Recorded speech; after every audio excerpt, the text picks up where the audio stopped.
अस्सलाम वालेकुम। आज का 9th लेक्चर 9th बायोलॉजी के 3rd चैप्टर बायोडाइवर्सिटी से और इस लेक्चर के अंदर जो टॉपिक हम डिस्कस कर रहे हैं उसका नाम है 5 किंगडम क्लासिफिकेशन सिस्टम। हमने 2, 3, 4 जो है किंगडम सिस्टम पढ़ा है और उसके अंदर क्या क्या चेंजेस आई, क्या क्या ड्रॉबैक्स आई, वो भी हमने डिस्कस की है। तो इस लेक्चर के अंदर हम 5 किंगडम सिस्टम को प्रॉपर तरीके से समझेंगे, पर उससे पहले हमें 5 किंगडम क्लासिफिकेशन सिस्टम की बेसिस को समझनी चाहिए। तो ये जो लेक्चर होगा ये 5 किंगडम सिस्टम की बेसिस पे होगा और जो नेक्स्ट लेक्चर होगा उसमें हम जो है 5 किंगडम क्लासिफिकेशन को मज़ीद पढ़ेंगे। तो रॉबर्ट विटाकर जो एक साइंटिस्ट थे 1969 में क्या किया, introduced 5 kingdom classification on the basis of cellular organisation and mode of nutrition. Robert Whittaker ने क्या किया, 5 किंगडम क्लासिफिकेशन दी किस बेसिस पे? 2 बेसिस पे। एक तो सेलुलर ऑर्गेनाइजेशन को देखा उन्होंने और ऑर्गेनिजम्स के मोड ऑफ न्यूट्रिशन को देखा। पहले cellular organisation and mode of nutrition. तो अगर हम देखें सेलुलर ऑर्गेनाइजेशन को तो हमारे पास यूनिसेलुलर जो है एक ऑर्गेनिजम्स मौजूद होते हैं जो प्रोकैरियोट भी होते हैं, यूकैरियोट भी होते हैं। जो मल्टीसेलर होते हैं वो हमेशा यूकैरियोटिक जो है सेल्स के ही बने हुए होते हैं। मल्टीसेलुलर ऑर्गेनिजम्स कभी भी प्रोकैरियोट सेल के बने नहीं होते।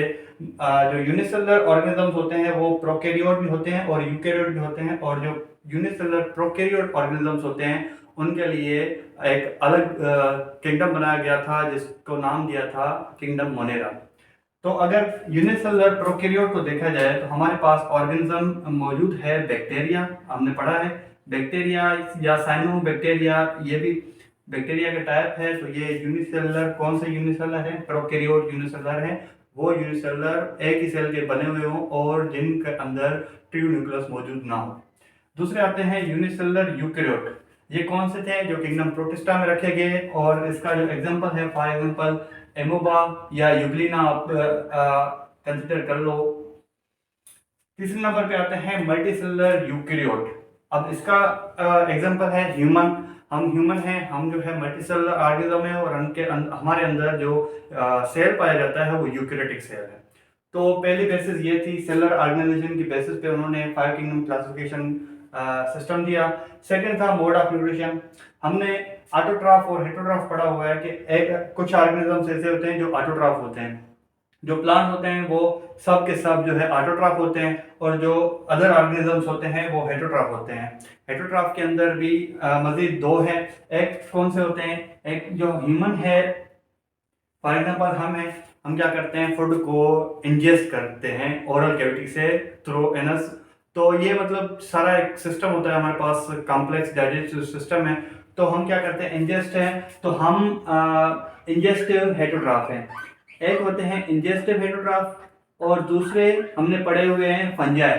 फंजाई क्या करते हैं? वो एब्जॉर्ब करते हैं, केमिकल्स को रिलीज करते हैं और उस अपने खाद्य को डाइजेस्ट करते हैं। तो वो कौन से और हेटेरोट्रॉफ हैं? वो एब्जॉर्प्टिव हेटेरोट्रॉफ। तो 2 किस्म के हमारे पास हेटेरोट्रॉफ हैं, एब्जॉर्प्टिव हेटेरोट्रॉफ। 2 किस्म के हेटेरोट्रॉफ हैं। तो अगर देखा जाए तो हमारे पास मोड ऑफ न्यूट्रिशन भी 3 है। एक है ऑटोट्रॉफ, दूसरा है इंजेस्टिव हेटेरोट्रॉफ और तीसरा है एब्जॉर्प्टिव हेटेरोट्रॉफ। तो इन 2 बेसिस पे जो है रॉबर्ट विटाकर ने 5 किंगडम क्लासिफिकेशन दी थी। लेकिन बाद में क्या हुआ, मर्गिलस एंड शिवार्ज़ाई 1988 में एडिट अ मॉडिफिकेशन जेनेटिक्स। इन्होंने इस 5 किंगडम क्लासिफिकेशन को रिजेक्ट नहीं किया, ना ही कोई ऑब्जेक्शन दिए, लेकिन इसके अंदर कुछ मॉडिफिकेशंस थी। इन्होंने कहा कि ठीक है, आप जो है सेलुलर ऑर्गेनाइजेशन और मोड ऑफ न्यूट्रिशन पे ऑर्गेनिजम्स की क्लासिफिकेशन कर रहे हो, लेकिन एक थर्ड जो है पॉइंट है जेनेटिक्स। आप जेनेटिक्स की बेसिस पे भी ऑर्गेनिजम्स की क्लासिफिकेशन करो, डीएनए की स्टडी करके आप जो है उनकी क्लासिफिकेशन करो। तो ये बेसिस ऑफ 5 किंगडम क्लासिफिकेशन थी। नेक्स्ट लेक्चर में इंशाल्लाह हम जो है किंगडम्स को पढ़ेंगे। तो आज का लेक्चर यही था, आप नोट कर लो।